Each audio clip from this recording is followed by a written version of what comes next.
Exactly. That's exactly what this is, Alex. Gravity Falls continues on. Episode 7 now. Yeah, Society of the Blind Eye. It was such a good episode. And so plot heavy. This one is. Definitely. And it's good plot. It's quite thick. So it adds more to the plot by revealing some stuff we haven't even really looked into yet. Obviously, this blind eye part of the book, something that's not even really heard of. But now it's just revealed that a lot of a chunk of the town, a lot of the side characters you sometimes see, like some of them that aren't even side characters, just like random characters you see, like the big buff dude. Obviously, he was just in the entire episode, really, wasn't he? He was on the one at the bar, wasn't it? Yeah. Obviously, then you got the reporter, Gideon's dad. Obviously, you got all these little side characters and non-side characters that all secretly actually know about the horrors that is Gravity Falls. And obviously this episode deals with them trying to obviously... What happens when a normie sees them. Obviously the episode deals with Dipper, Mabel, Seuss and Wendy trying to help old man McGucket figure out his memories, since they believe he is to do with the book, since his name's on the broken laptop. So this goes back to the laptop, something we haven't had since the puppet episode. So it goes back to episode 4 to go, okay, broken laptop. Oh, his name's on it. Here's this. And obviously then it leads them all the way to this society that have basically been wiping everyone's mind in Gravity Falls, which was everyone's a bit dumb at times, because they've been getting rid of the memories of, horrors that they've been seeing, and then the society themselves have just been using it if they go, that's kind of stressed me out a bit. What stressed me out? So it kind of deals, obviously, this secret society and obviously being uncovered, and also more about actual old man McGurkett, who is actually not fully, well, he is dumb, but his past life, he's actually a really super smart scientist that worked for a traveling scientist, essentially, an explorer. And of course, got 6 fingers.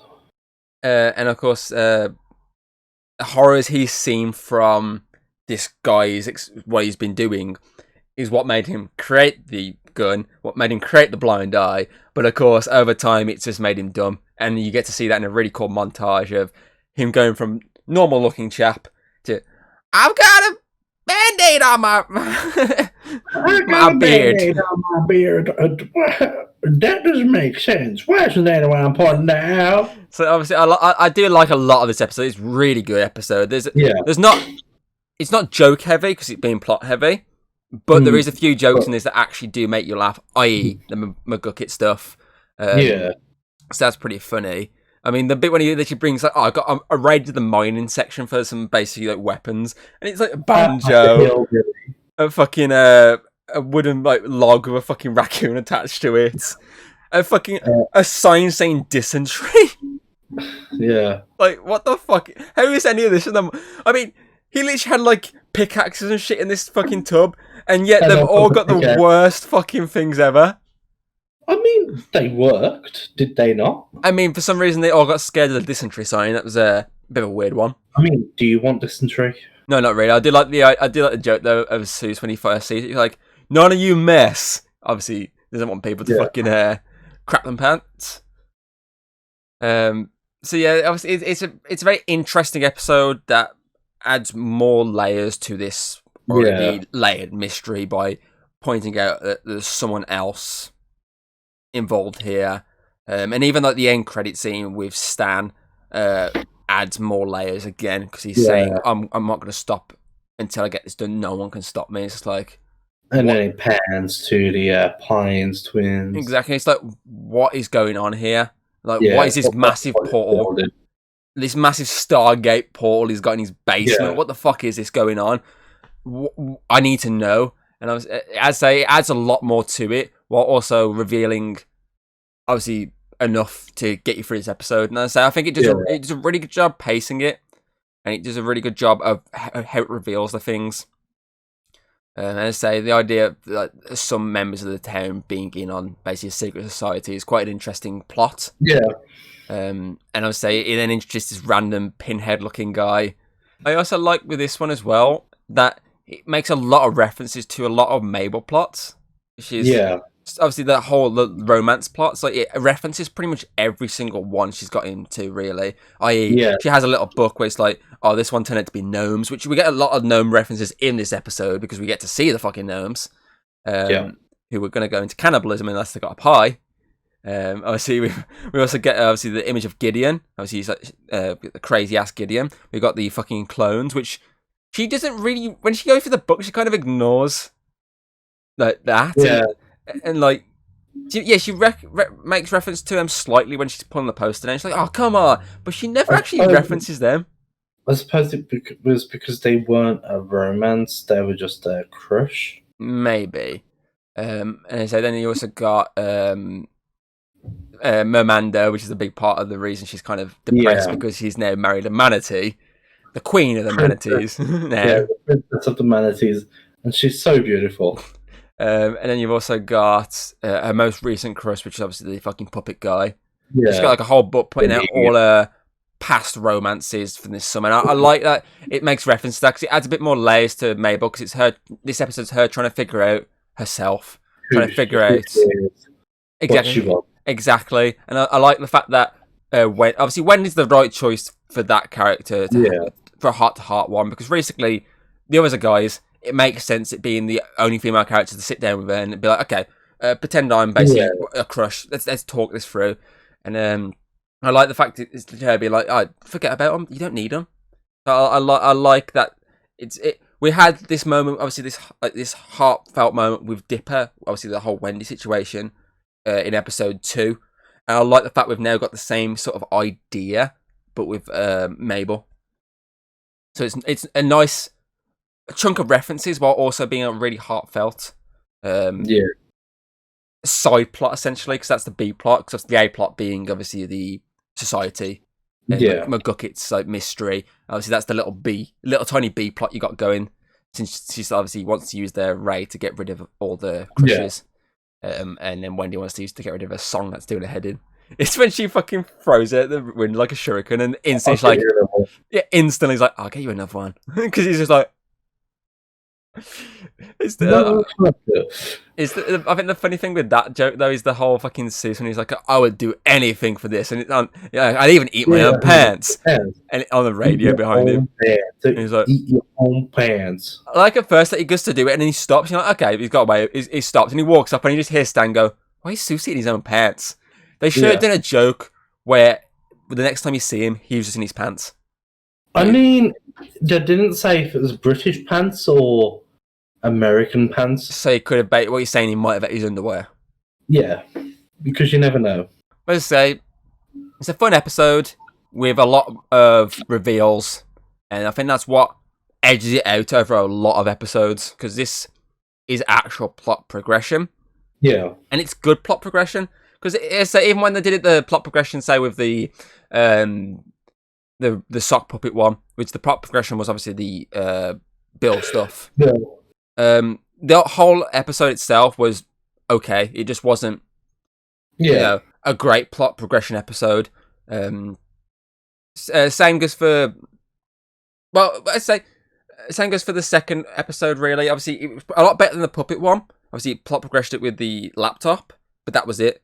Whereas this actually obviously reveals like a whole chapter in the book, and it also adds more to it to make you come back next week and go, okay, I need to keep watching these episodes to find out where this is going.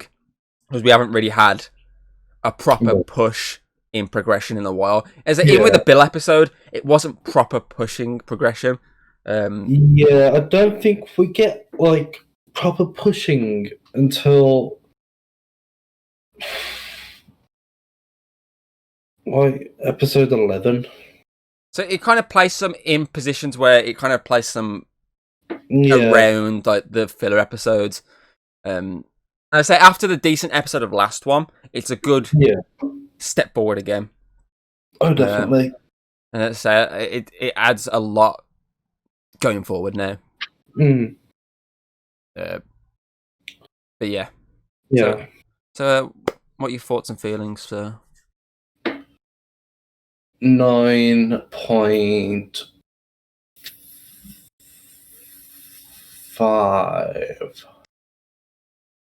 9.5. Yeah.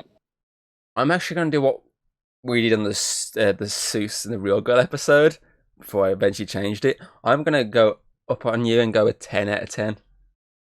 I actually really liked this episode. I thought it was really good. Yeah. I like the cult idea. I like the fact there's like basically the shit characters in town are part of like a massive cult. I like cult. I like that idea. Like the characters you'd think maybe major like the police or something, like the ones that are part of the thing from the Irrational Treasure episode. I don't know why I had it in my head that the police were they were part of it, but I'm guessing maybe because that Irrational Treasure episode when they are kind of I covering up. Mixed the two episodes together. You'd think characters like that, who are already known for covering truth up, would be heavily involved with like a cult covering truth. But then I do like the fact that it's just random fucking characters that are like you may have seen them once. That's it. It's like, oh yeah, these are like a part of a cult. It's like, what the fuck? How are like these random characters? That's how they get away with it, because they're so minuscule that you wouldn't even notice them fucking gone or doing anything. So I do like that. And I do like the fact that obviously McGuckets is actually like, it goes back to episode 2 of season 1 when it shows how actually smart this guy is. He's not dumb, he's actually smart. He's just blasted himself too many times with a dumb ray to the point of now he's like invulnerable. Like you can get shot a million times. Like, my brain's been gone a long time. What the hell? But yeah, as I say, good, really good episode, and a really good plot progression one. Agreed.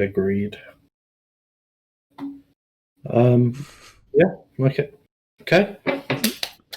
No. Yeah, I'm not going to subtitle all that. I did the start, but I ain't fucking do like an entire outro.